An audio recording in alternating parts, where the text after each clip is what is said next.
नमस्कारम। मैं नित्यानंदम श्री आज बात करूंगा गठिया को परमानेंट ठीक कैसे करें। यदि गठिया किसी चीज से ठीक नहीं हो रहा, चाहे आयुर्वेदिक दवाई, चाहे एलोपैथिक, होम्योपैथिक, आपने स्टेरॉइड खा लिए, शरीर सूखता ही जा रहा है, तब क्या करें? तो चलिए आपको मैं इसके बारे में गाइड करूं।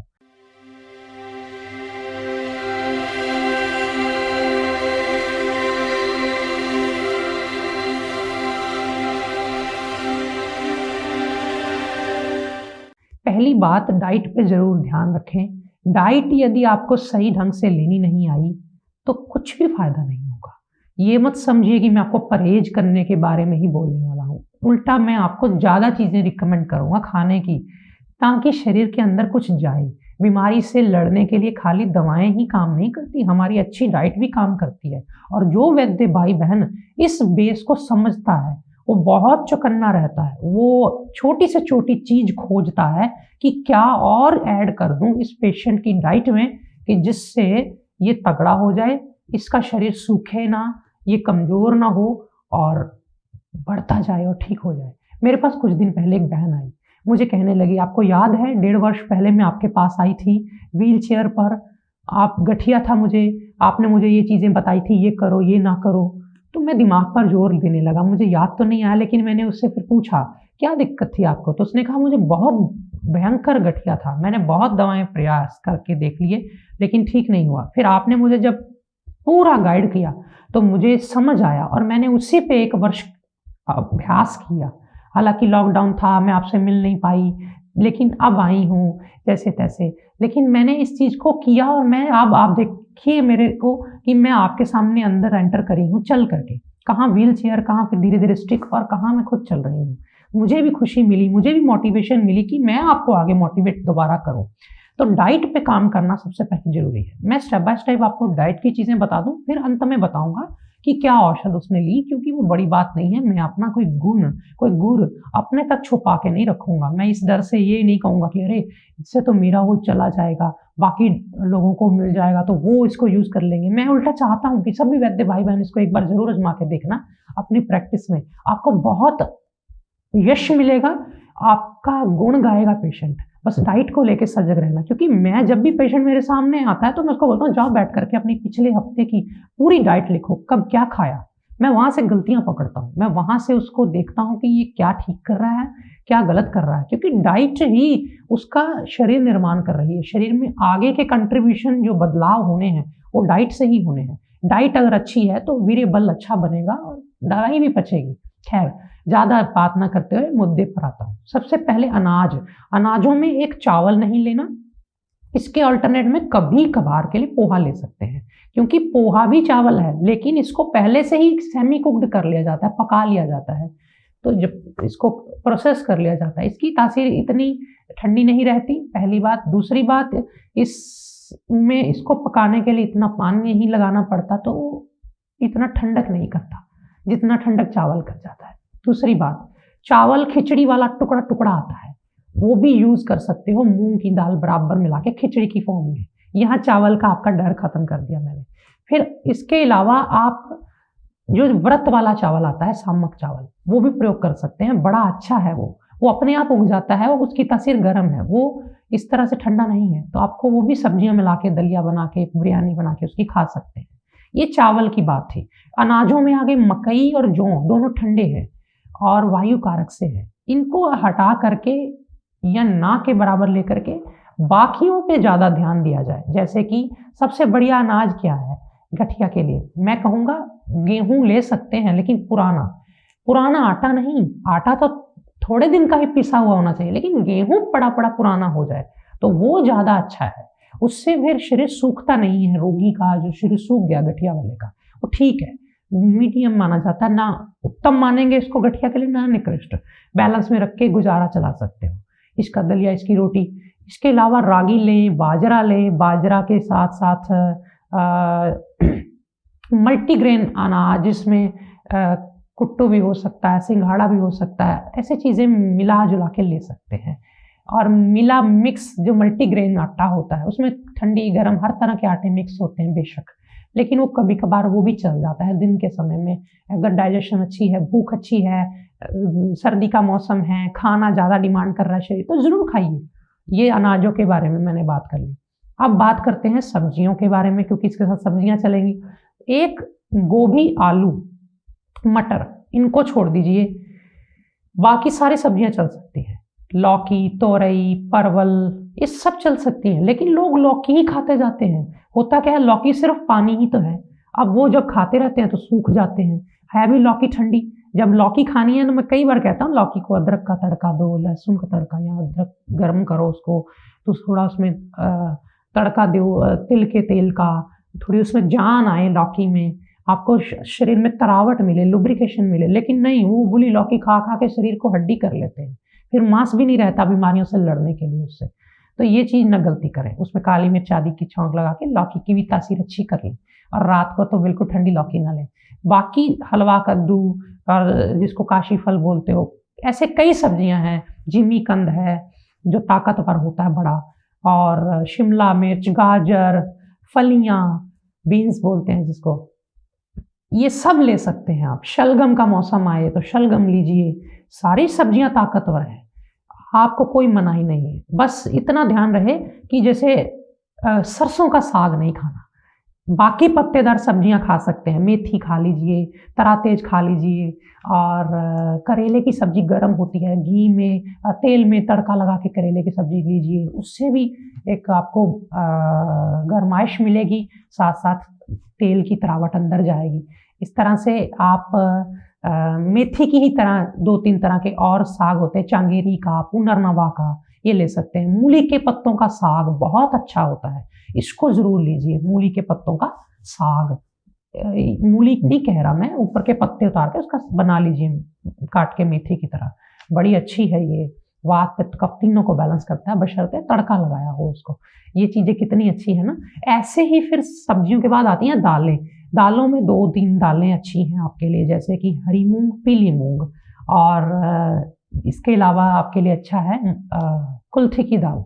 पत्थरी के लिए देते हैं ना इसको, कुल्थी की दाल को, लेकिन वैसे भी बड़ी अच्छी है। मैं इसको संस्कृति बाजार पे भी जल्दी ही उपलब्ध करा दूंगा, आप चिंता ना करें।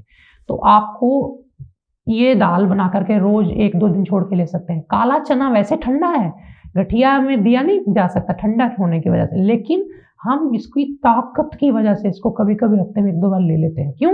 क्योंकि इसने जब इसको आपने तड़का लगा लेना है, अदरक का, घी का छौंक लगा लेना है, घी की तरावट से इसकी जो खुश्की खत्म हो जानी है, तो इसने वायु नहीं बढ़ानी, तो इसने क्या करना है, ताकत देनी। तो हफ्ते में 1-2 बार लिया जा सकता है। उसकी रस्सा पी लें, सूप पी लें, चना खा लिया काला, बस सफ़ेद चना ना लें, राजमा ना लें, आप लोबिया ना लें, ऐसी सोयाबीन ना लें, भारी होता है बहुत, ऐसी चीज़ें ना लें, भारी उड़द ना लें। मसूर कभी कभार ले सकते हैं, अरहर तुअर कभी कभार ले सकते हैं। क्यों? ये चीज़ें खानी ही है ऐसा नहीं, लेकिन कभी कभार ली जा सकती है, इतना नुकसान नहीं करने वाली। शरीर को कुछ देना भी पड़ेगा अगर उससे आउटपुट लेनी है तो शरीर लड़ लेगा अपने आप बीमारियों से। बस इसको आप अच्छी डाइट दो, बैलेंस कर लो। जो बहुत ज़्यादा जोर दे के कह रहा हूँ कि खाइए, उसको थोड़ा ज़्यादा खा लीजिए। जिसको मैं कह रहा हूँ कि हाँ कभी कभार ले सकते हैं, तो उसको कम रख लीजिए। इस तरह से फुल मखाने की सब्जी ले सकते हैं। इस तरह से जब भी सब्जी बनाएं तो उसमें थोड़ा अजवाइन, थोड़ा सफ़ेद तिल का तड़का डालिए, तो उससे फिर आपको कैल्शियम भी मिलेगा। उससे आपके अंदर एक ऑयल जाएगा अजवाइन का, सुबह के समय, दोपहर के समय, रात को अजवाइन न लें, तो आपको ये चीज़ें आपके अंदर से हड्डियों में भी अगर आसपास कहीं भी जम रहा है वो गठिया का टॉक्सिन, तो अपने आप निकलेंगे। आम बात, अपने आप हल्का हो जाएगा शरीर। ये था आपका बेसिक डाइट, दाल, सब्जियां, और इसके बारे में मैंने बताया। अब आगे आते हैं चिकनाई। चिकनाई में नारियल का तेल ना यूज़ करिए। हालांकि तेल सारे गर्म होते हैं, लेकिन नारियल का तेल इतना आपको इफेक्टिव नहीं रहेगा। आपके लिए अलसी का तेल, तिल का तेल, सरसों का तेल, ये बदल बदल के, कभी किसी सब्जी में किसी चीज़ का तड़का, कभी किसी चीज़ का तड़का, जिसमें जो रेलिवेंट लगे, जिसका टेस्ट ज़्यादा उसमें रहे, ऐसे तड़के आप सब्जियों के लगा सकते हैं। सब्जी में ज़्यादा अलसी का तेल का तड़का लगा लिया सर्दी में, गर्मी में थोड़ा नॉर्मल तिल पे आ गए, सरसों पे आ गए। इस तरह से वैसे भी सारा साल भी बदल बदल के लिया जा सकता है। ये था तेलों के बारे में। अब तेलों के बाद आती हैं दूध के प्रोडक्ट। गाय का घी ले सकते हैं, भैंस का नहीं। गाय का घी बिलोना होगा अगर तो और भी अच्छा, क्योंकि हर कोई खरीद नहीं सकता। मैं बातें करता जाऊं और आपसे हो ना इतना, तो वो अगर अच्छा नहीं लगता। लेकिन आप जैसा भी गाय का घी मिल जाए उसको यूज़ करिए। भैंस का नहीं करिएगा। घी के बाद आता है मक्खन। मक्खन नहीं लेना, ठंडा है। इसके अलावा पनीर नहीं लेना, भारी है। मलाई नहीं लेनी, बहुत भारी है, बहुत ठंडी है। और क्या रह गया? घी रह गया।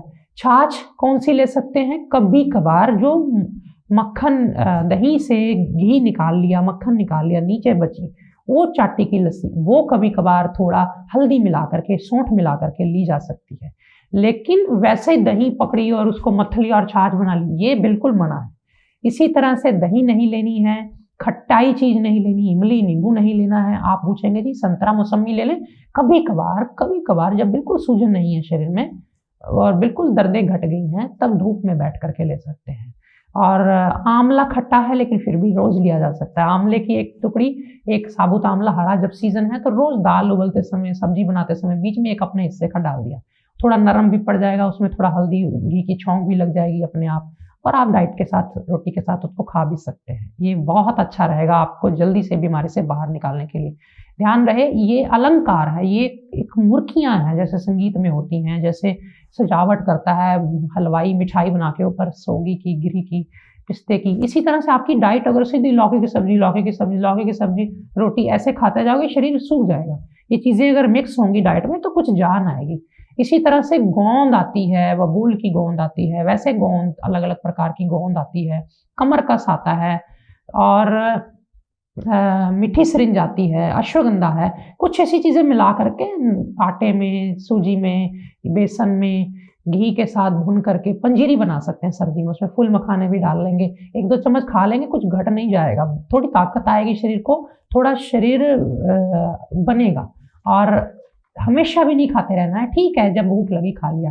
तो उसके साथ गाय का दूध ले लिया, थोड़ा हल्दी डाल करके, या थोड़ा लहसुन वाला दूध ले लिया। 15 दिन लहसुन लेना होता है डाइट में, 15 दिन लहसुन को बिल्कुल निकाल देना होता है, क्योंकि जब लहसुन बंद करते हैं असल में तभी उसका असर शुरू होता है। तो आपको लहसुन ऐसे ऑन एंड ऑफ चलाना है गठिया वालों को या वात रोगियों को।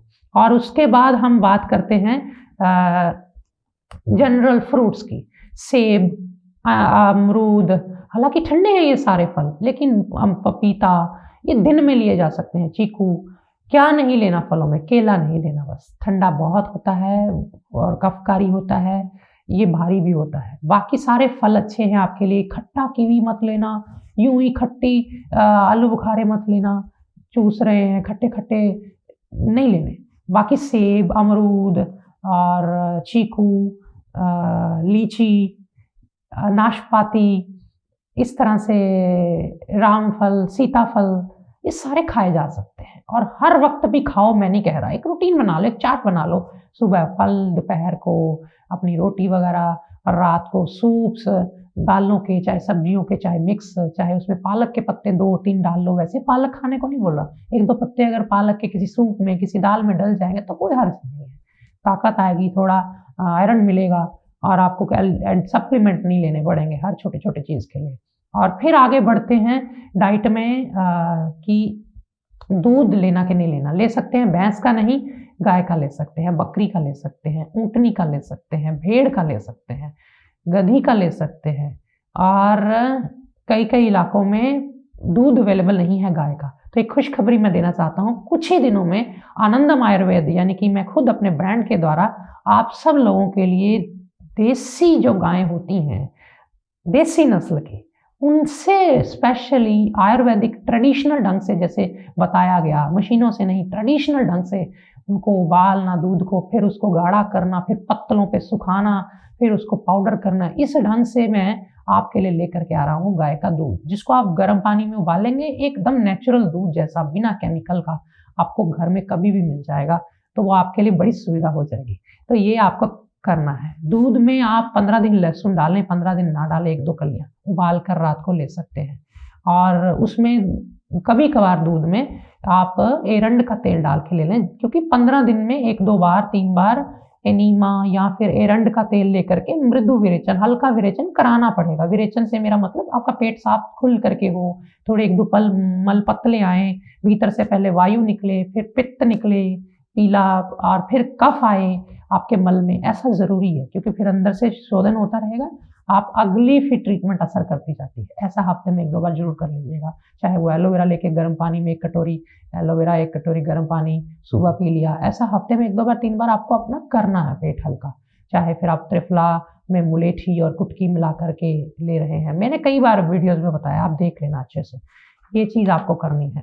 कोई लंबा चौड़ा नहीं है, थोड़ा बहुत गलत भी हो जाएगा तो हो जाएगा, कुछ तो पेट साफ होगा। अरहर का मुरब्बा खा लिया, ये सारी चीज़ें करनी है। फिर आगे हम चलते हैं कि इसमें डाइट के अलावा मेडिसिन क्या-क्या लेनी है। मेडिसिन में देखिए सबसे पहले मैंने दिया था उसको स्पिरुलिना। स्पाइरुलिना एक तरह से ताकत की चीज़ है, इसमें माइक्रो न्यूट्रिएंट्स हैं, थोड़ा बहुत बेसिक प्रोटीन है, अमाइनो एसिड्स हैं, ज़रूरी चीज़ें हैं। तो ये कैटाबॉलिज्म को बैलेंस करता है। गठिया वाले को जब हम आयुर्वेद की दवाइयाँ देते हैं या वैसे भी उसका शरीर जलता है, आग है वो गठिया का जो तेज़ाब हमारे नसों में, हमारे शरीर में घूमता है, वो कच्चा रस, तो वो जलाता है शरीर को, वो सूजन करता है, वो हार्म करता है। तो उससे बचने के लिए स्पाइरुलिना उससे लड़ता है, कैटाबॉलिज्म को बैलेंस करके, मेटाबॉलिज्म को बैलेंस करके शरीर को सूखने से, बेजान होने से बचाता है। ये दोपहर को एक लिया जा सकता है लंच के बाद। फिर हमने क्या दिया साथ में, अगर पत्थरी नहीं है तो नवरत्न रस शुरू करा दीजिए। 15 दिन लेना, 15 दिन बंद, 15 दिन लेना, 15 दिन बंद। रात्रि को दूध से, जब लहसुन वाला दूध चल रहा होगा तब नवरत्न रस मत देना, जब दूसरा सादा दूध चल रहा होगा हल्दी वाला तब नवरत्न रस 15 दिन दे देना। ये ताकत की दूसरी चीज़ दे रहा हूँ। पहले मैं आपको खड़ा कर रहा हूँ, फिर आगे चलते हैं क्योंकि इससे फिर जोड़ टेढ़े हैं, जो उंगलियाँ टेढ़ी हैं सीधी होनी। फिर उसके बाद दवाई पे आते हैं। दवाई में अगर आपको पता ही नहीं है कि गठिया बढ़ा हुआ है, कम है, कितना नहीं है, CRP कितना है, RA फैक्टर कितना है, ESR कितना है, कुछ इतना ज़्यादा प्रेडिक्टेड नहीं है, आप इतने ज़्यादा टेस्ट भी नहीं कराते हैं, कराने चाहिए, चलो अच्छी बात है, किसी वैद्य की गाइडेंस में ये सब करो। मैं तो वैद्य भाई बहनों को अपना एक्सपीरियंस शेयर कर रहा हूँ, और जो ठीक नहीं है, दुखी हैं, मरने की सोच रहे हैं, उनको मोटिवेट करने के लिए। खैर, तो आप क्या ले सकते हैं, 1 चम्मच मुलेठी का चूर्ण और 1 चम्मच ही उसमें ले लीजिए आप पारिजात क्वाथ। मुलेठी का चूर्ण जब बनाएंगे तो बारीक पतली मुलेठी चूज करना, बड़ी अच्छी होती क्वालिटी में। और पारिजात क्वाथ पत्तों का, टहनियों का, उसके फूलों का, सबका मिक्स करके रख लें। और ये सुखा के मिल जाता है बाजार से दोनों चीज़ें। तो इन दोनों को 1-1 चम्मच लेकर के 1.5 गिलास पानी में उबालना है, धीमी आंच पे। बर्तन खुला, पीतल का बर्तन, कली किया हुआ, बहुत अच्छा होता है उबालने के लिए इसके। और उबालिए धीमी आंच पे, जब धीरे धीरे उबल करके 1/3 रह जाए तो इसको छान लीजिए। इसमें डालिए पोखर मूल का तेल 1 चम्मच। पोखर मूल का तेल ना मिले, एरंड का तेल भी डाल सकते हैं, लेकिन पोखर मूल का तेल रेगुलर लिया जा सकता है। एरंड रेगुलर लेंगे तो फिर आपको गर्मी कर देगा और दिक्कत आएगी। मैंने पोखर मूल का तेल संस्कृति बाजार पे जो भी इसकी कंपनियां इसको बनाती हैं उनको खास रिक्वेस्ट करके, हिदायत देके बोल दिया है कि अभी ये शॉर्ट नहीं होना चाहिए क्योंकि आप लोगों को दिक्कत आती है। तो ये आपके लिए उपलब्ध है संस्कृतिबाजार.com, जो कि हमने एक ई-कॉमर्स वेबसाइट शुरू करी थी कुछ समय पहले। अब वो बहुत लोगों की मदद कर रही है, तो अच्छा भी है। आपको कभी घबराने की अब जरूरत नहीं किसी चीज़ के लिए। तो उसके अंदर डाल देना है। इसको सुबह खाली पेट लेना है, 10-15 मिनट बाद नाश्ता ले सकते हैं। दूसरी मेडिसिन जो है वो है आम बतारी रस, ये टैबलेट 1 गोली। और इसके अलावा इसमें डालेंगे हम वात गजांकुश रस 1 गोली, ये दोनों 1-1 गोली। और वलारिष्ट 4 चम्मच, महारासनादि क्वाथ प्रवाही ये भी 4 चम्मच।